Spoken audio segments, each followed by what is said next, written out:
Alright, dito tayo ngayon sa may Matina. MacArthur Highway sa may NCCC Mall of Davao. Gusto ko lang i-flex ang lugar. Gusto ko lang ipakita, i-vlog sa inyo dyan naman nag-aabang sa itsura ng NCCC Mall of MAA and updates. Like, di naman talaga updates kasi wala akong mabibigay dito na information. Pag lang, base lang sa aking comment na alam yung mga komento ko dito, ano yung masasabi ko dito, kung tapos pa ba to o maganda ba. Ibig sabihin, pagpakita natin to NCCC Mall of MAA, ano ba yung natin expectation. So ako dito, masasabi ko dito is siyang pinakamagandang shopping mall sa buong Davao City. Pag-uusapan natin yung yung kanyang external design, yung kanyang outside facade, and yung kanyang buong design as a whole, no. Meron pa silang ang gusto ko talaga tong ang inaabangan ko dito is yung alfresco area. Kung kasing ganda ba siya sa alfresco area ng Gaisano Mall. Kasi sa Gaisano Mall yung nila alfresco area ay meron silang yung mas may pa fountain ba tawag doon, so, sa may the peak, no, yung park nila, or parang Sky Park. So dito tingnan natin kung may pa-park ba sila dito na disenyo or lugar, no, space. So ito ay projected na matatapos yata 2025 or 2024 last year, pero ang nangyari parang meron silang delay. Sige, tingnan na natin sa Wikipedia sa kanyang description ng page ni article nitong si NCCC Mall of MAA. So bago natin tingnan yung kanyang construction, tawag nito construction description, no, or ng kailangan building na or paggawa nitong NCCC Mall, kung kailan siya started and magtatapos, no, projected to be completed. So basahin lang muna natin yung kanyang Wikipedia, kasi lumabas sinerch ko lang naman NCCC sana sa Wikipedia, pero ito lumabas yung kanyang tawag nito, yung kanyang description. So New City Commercial Corporation Malls or NCCC Malls, as commonly known as just NCCC. Basta NCCC, yun ang ibig sabihin pala nun, New City Commercial Corporation. So nag-start pala sila 1978, no? So 47 years ago. Ang founder si Lim Chan Shu. So dati siyang textile pala, no? Davao City ang headquarters. Basta alala ko dati nag-a-apply tayo nito sa di ba? Nagsasubmit tayo ng application form doon sa may Bayango rin. Number of locations, 6 malls.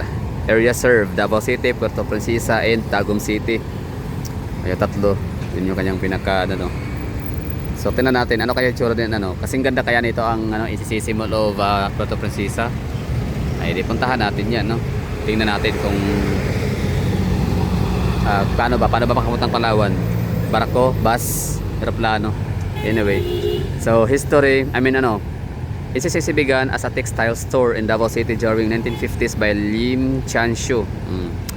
Kala para siyang SM. Nagsimula si SM sa sapatos, shoe mart. Ngayon naging SM na siya, same with NCCC. In 1970, the store eventually evolved into a general merchandise store selling basic necessities and other items like shoes and jewelry.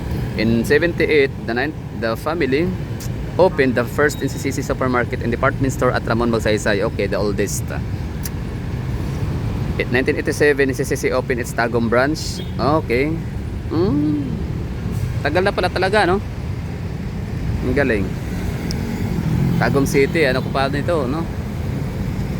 Sila pala pinakauna. Ito, akala ko pinakauna doon is Gaisano, GS Gaisano. This was also the first mall in the island of Mindanao. In the island. And outside Mindanao. Outside, okay.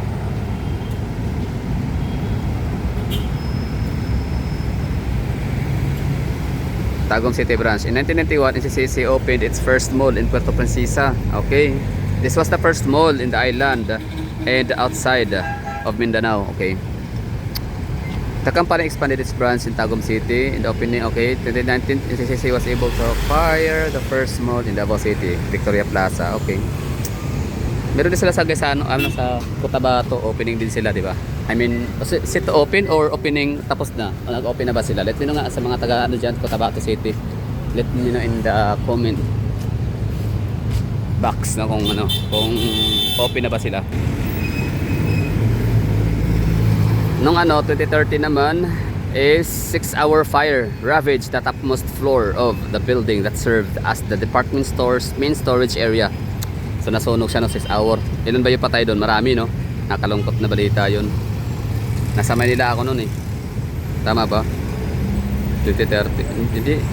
2030? Tika lang ha. 2017. Okay. Noong 2013 pala, nasunog. Ang sa Palawan, ayun. Lutang pa ako ha. So sa Palawan, ICCC Palawan, nasunog 2013. Okay. Napunta pa lang ng Palawan 2018. So hindi ko masyadong bakas yung sunog doon. Nakala ko bago lang. Yun, 2017 naman nasusunog naman siya. Dito naman sa Davao. Yun na nga, maraming kinitil na buhay. Nakalungkot na balita yun. So that time nasa Manila ako niyan. So kayo, ano bang memories dito sa ICCC Mall of Davao dati bago siya nasira, bago siya nasunog? Basta experience ko dito dati pinaka malamig na aircon na sinihan ICCC, kaya medyo parang naisip ko na wag na lang bumalik ulit dito para manood. Nag-iisim na lang. Tsaka guys o yun ang experience ko. Tsaka syempre yung labasan doon sa likod papuntang mga barangay Bagtuod, barangay Langob. So dyan sila, may mga paradahan dyan sa likod. Tama ba? Para meron nga. Tapos yung ICCC sa Center Point, no, nawala na rin. Nag-close na rin sila. Or yung Center Point Plaza lang talaga. Baka nabili siya ng ICCC. Ano ba istorya ng Center Point din sa Matina Crossing? Pa-comment nga dyan sa mga taga Matina.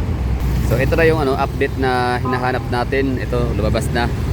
ICCC Mall Maa to rise in 2024. O diba, anong pitcha na? So it's second quarter of the year 2025 na tayo. So hindi pa rin siya, wala pa rin siyang open naman yung yung kanyang tindahan, supermarket. Noong December, tama, December 19. Homegrown retail chain New City Commercial Corporation starts the construction of its 4-story ICCC Mall Maa.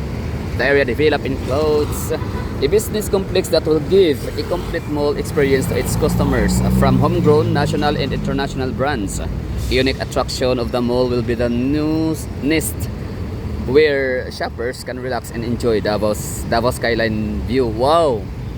O diba? So talagang merong nilagay, hindi lang pala yung alfresco area ang abangan natin, no? Pati pala yung yung parang view deck area nila. I mean yung yung parang yun nga, sky view, or I mean yung parang para sa mga SM, di ba? Sa SM lang ng Premier, sa Gaisano Mall, di ba meron silang pa roof deck or pa view deck, ganun. Also available are 4 sports courts and multipurpose halls for various events. The building will house a complete mix of shops including supermarket, department store, pharmacy, hardware, restaurants, and among others. The mall will also feature new entertainment options such as cinema, arcade, and bowling. Oh, may bowling sila. Lahat ba ng mall may bowling? Parang hindi yata lahat, no? Okay.